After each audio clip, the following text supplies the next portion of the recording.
Hello, lore nerds. Today we're discussing the Tearful, a major event in Forgotten Realms history that happened around negative 31,000 DR.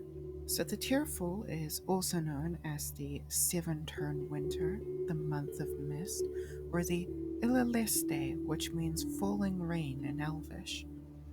This event occurred right at the last bit of the Days of Thunder, about the last millennium or so.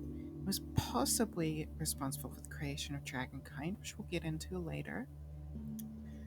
So the Tearful is the sundering, or one of them according to some sources, because there are multiple sunderings. We'll get to cover them in more detail in later videos.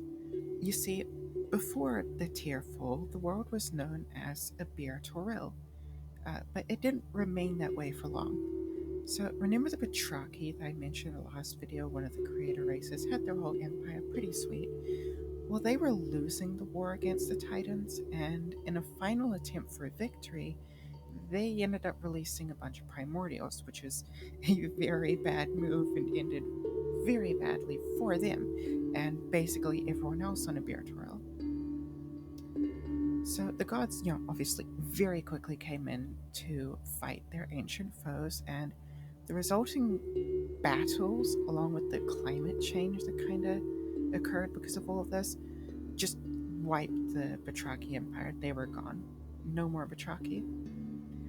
One primordial in this fight was Asgorath, the World Shaper. Now, Asgorath's a bit complicated and weird.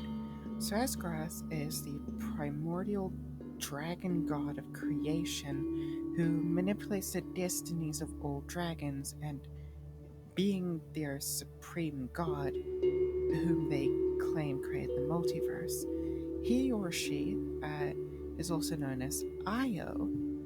Now, apparently, Asgorath also ascended to godhood after the Tearful, but things also get weird with Asgorath, since according to one myth, he died in the Dawn War and was split into Bahamut and Tiamat, and her blood became all of the dragons. I kind of went through that in the Dawn War video.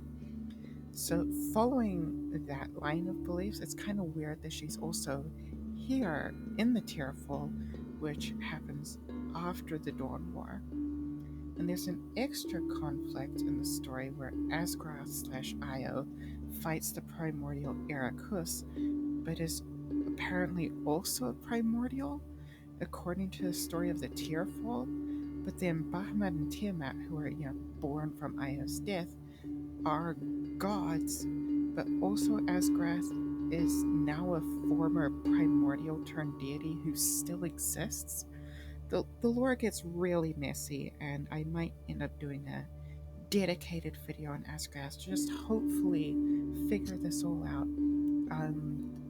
It might just be one of those classic cases of there's multiple different conflicting stories. It happens in a lot of mythologies. I don't know. It's a bit confusing. So anyway, Asgorath was determined to destroy the world in a if I can't have it, no one can type deal. So threw a whole ass ice moon at Abeir and Toril. This created the Sea of Fallen Stars by merging together four inner seas and generally created a lot of destruction. But before the world was completely destroyed, Lord Ao, the supreme god of everything, mentioned them in the creation myth. They only come up like 3 or 4 times in the entire lore. Split Abeir Toril into 2 worlds, twin worlds, Abeir and Toril. So the primordials got Abeir, and the gods got Toril. Abeir is going to come up again in some later myths, but we'll get there when we get there. We're going with this in a roughly chronological order. And Toril, was inherited by the gods. So Toril was basically the original world, a bit reshaped, and it's where most Forgotten Realms campaigns are set. It's got Favor and the Sword Coast, Waterdeep, Neverwinter, all of that stuff. That's all on the planet of Toril. So according to some stories, Asgorath also threw some eggs down onto the world along with the moon, and those eggs became dragons, so that's kind of why dragons revere her as their creator. Other scholars say that the fall of the Batraki, and really all of the creator races around this time, allowed for the rapid evolution of proto dragons into what they are now. There's even like whole diagrams explaining like the evolutionary lineage of dragons in the Forgotten Realms universe. It's Yeah, dragon history, especially when you factor in Asgrath, is just the most confusing and complex mess. But you kind of expect that if it's a fleshed out, well designed world, that there's a lot of confusing, conflicting tales. Um, so, yeah, that was the Tearful. Very important event in Forgotten Realms lore. So, obviously, had to cover it in our journey through this world, this setting's history. And I hope you enjoyed, and I'll see you next time.